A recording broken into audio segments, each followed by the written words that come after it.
Om Swastiastu. Halo semuanya. Jadi di sini kami akan menjelaskan tentang dinamika cuaca dan iklim. Tapi sebelum itu, izinkan saya memperkenalkan anggota kelompok. Saya Nimade Renjani absen 27 dan teman saya Nikade Sri Wulandari absen 24. B. Dinamika cuaca dan iklim. Yang pertama, pengertian cuaca dan iklim. Cuaca adalah keadaan udara berupa suhu, kelembapan angin, dan curah hujan di suatu wilayah yang sempit dan dapat berubah dalam waktu yang singkat. Ilmu yang mempelajari tentang cuaca disebut dengan meteorologi. Adapun iklim adalah keadaan umum kondisi cuaca yang meliputi daerah yang luas dan berubah dalam waktu yang lama. Iklim merupakan hasil pengamatan dan pencatatan cuaca selama lebih dari 30 tahun. Ilmu yang mempelajari tentang iklim disebut dengan klimatologi. 2. Unsur-unsur cuaca dan iklim. A. Suhu udara atau temperatur. Suhu udara adalah derajat panas dan dinginnya udara pada suatu tempat. Suhu udara mempengaruhi jumlah uap air yang dapat ditampung di atmosfer. Udara yang lebih hangat dapat menampung lebih banyak uap air yang dapat mengembun dan membentuk awan. Perbedaan suhu udara antara daerah menyebabkan terjadinya pergerakan udara atau angin. Radiasi matahari berperan penting dalam pembentukan suhu suatu wilayah. B. Tekanan udara. Tekanan udara adalah berat massa udara pada suatu wilayah. Satuan tekanan udara dinyatakan dalam mil/bar atau MB. Perubahan tekanan udara dapat mempengaruhi pergerakan udara. Pergerakan tersebut dapat mengatur berbagai fenomena cuaca. Sebaran tekanan udara dibedakan menjadi dua, yaitu sebaran vertikal dan sebaran horizontal. C. Angin. Angin adalah udara yang bergerak dari satu tempat ke tempat lainnya. Gerakan udara yang menghasilkan angin disebabkan oleh perbedaan tekanan udara di satu tempat dengan tempat yang lain. Angin bergerak dari daerah yang bertekanan maksimum ke daerah bertekanan minimum.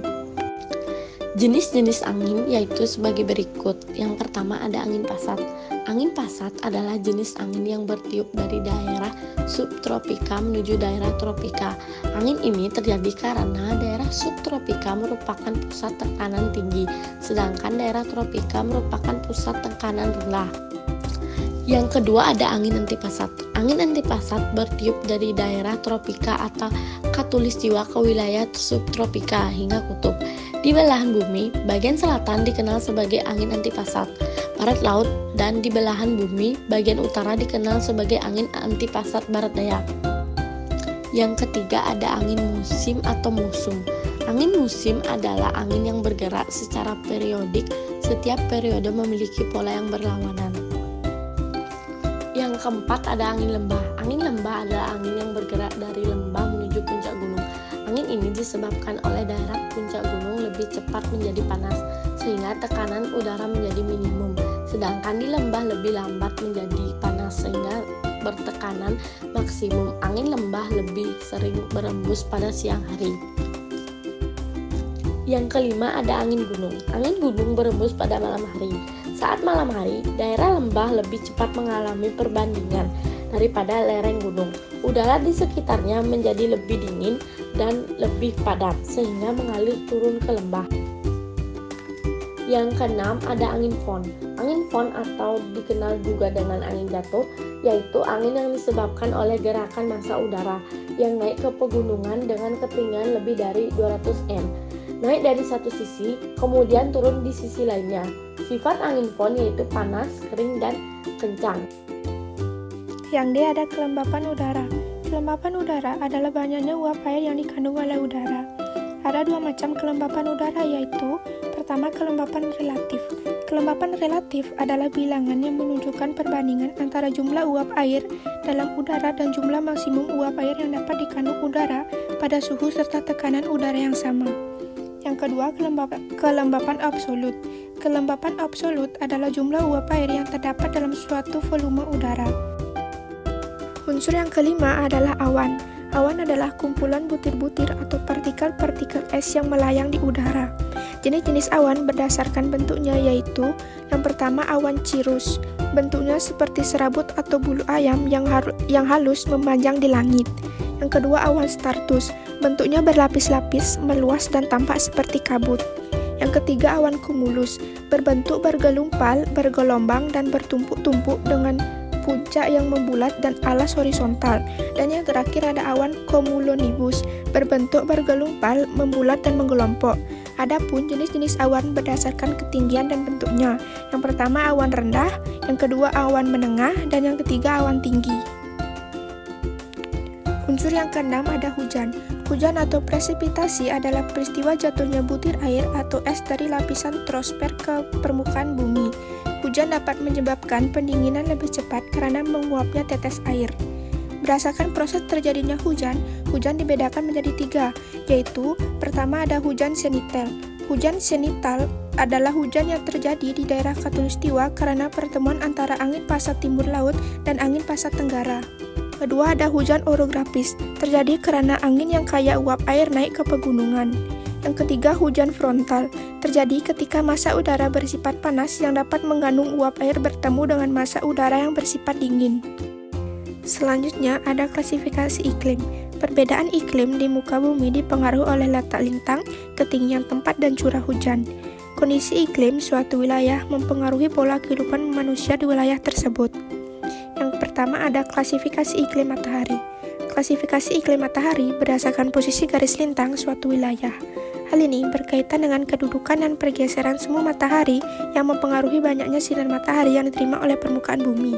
Berdasarkan iklim matahari, wilayah di bumi dibagi menjadi 4 iklim, yaitu yang pertama iklim tropis, daerah yang terletak di antara 23, derajat lintang utara sampai 23,5 derajat lintang selatan. Kedua, iklim subtropis, daerah yang terletak di antara 23,5 derajat lintang utara sampai 40 derajat lintang utara dan 23,5 derajat lintang selatan sampai 40 derajat lintang selatan. Yang ketiga iklim sedang, daerah yang terletak di antara 40 derajat lintang utara sampai 66,5 derajat lintang utara dan 40 derajat lintang selatan sampai 66,5 derajat lintang selatan. Terakhir iklim kutub, daerah yang terletak di titik balik matahari yaitu daerah dengan lintang antara 66,5 derajat lintang utara sampai 90 derajat lintang utara dan 66,5 derajat lintang selatan sampai 90 derajat lintang selatan. Yang kedua, ada klasifikasi iklim Köppen. Klasifikasi iklim Köppen dikemukakan oleh Dr. Wladimir Köppen, ahli ilmu dari Jerman pada tahun 1918. Köppen mengklasifikasikan iklim dunia ke dalam 5 jenis iklim utama, yaitu yang pertama iklim A adalah iklim tropis dengan ciri suhu rata-rata bulanan di atas 18 derajat Celcius, penguapan tinggi dan hujan tahunan tinggi. Yang kedua, iklim B adalah iklim kering dengan ciri penguapan tinggi dengan curah hujan rendah, sehingga tidak terdapat sulfur air dan jarang dijumpai sungai permanen. Yang ketiga, iklim C adalah iklim sedang yang terdapat di daerah dengan 4 musim.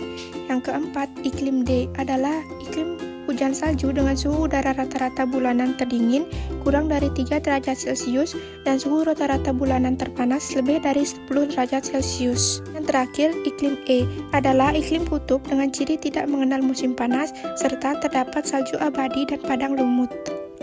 Berdasarkan klasifikasi iklim Köppen, wilayah di Indonesia terdapat beberapa tipe iklim, yaitu yang pertama iklim AF, terdapat di wilayah Sumatera, Kalimantan, Sulawesi, Kepulauan Maluku, dan Papua.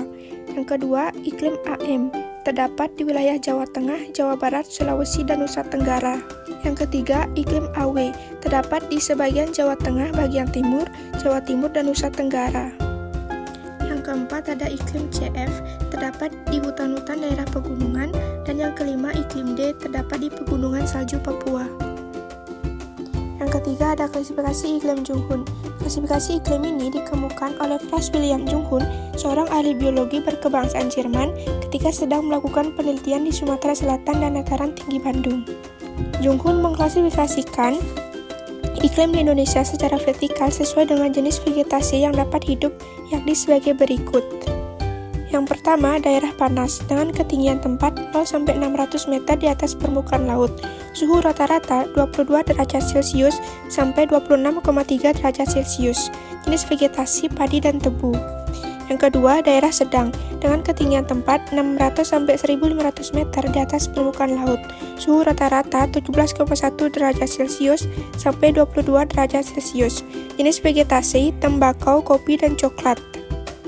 Yang ketiga, daerah sejuk dengan ketinggian tempat 1.500-2.500 meter di atas permukaan laut. Suhu rata-rata 11,1 derajat Celcius sampai 17,1 derajat Celcius. Jenis vegetasi kopi, teh, kina, dan sayuran. Dan yang terakhir, daerah dingin dengan ketinggian tempat lebih dari 2.500 meter di atas permukaan laut. Suhu rata-rata 6 derajat Celcius. Jenis vegetasi lumut dan tidak ada tanaman budidaya. D. Klasifikasi iklim Smith dan Ferguson. Klasifikasi iklim ini berdasarkan pada jumlah curah hujan setiap bulan dalam satu tahun yang dikenal sebagai rasio bulan basah dan bulan kering. Dikatakan bulan kering dan bulan basah apabila mempunyai tingkat curah hujan sebagai berikut.